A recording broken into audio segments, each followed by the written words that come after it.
Testing, 1 2 1 2 1 2. And what is Chef Sexxxy doing in the kitchen today? I made some fried and then sauteed crack jacks, hashtag turkey burgers, in a vodka sauce with onions and red and green peppers and broccoli and onions. Well, I said onions, garlic, all that good stuff. I'm gonna have that with the spaghetti. Let's plate this up a little bit. So, like I always say, man, once you fry it first and you get that nice little crust, forget about it, man. Forget about it.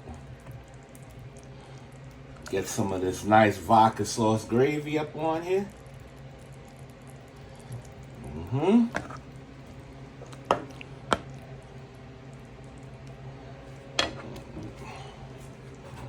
That's how we looking there. And we're gonna put a little of this Parmesan cheese on the top. I like it cheesy, it's cool.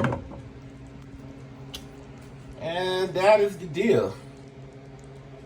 We have fried and sauteed crack jacks in a vodka sauce with spaghetti. And that's the deal. Now, I ain't tasted yet, but I know it's gonna be fire. Chef Sexxxy. Salute.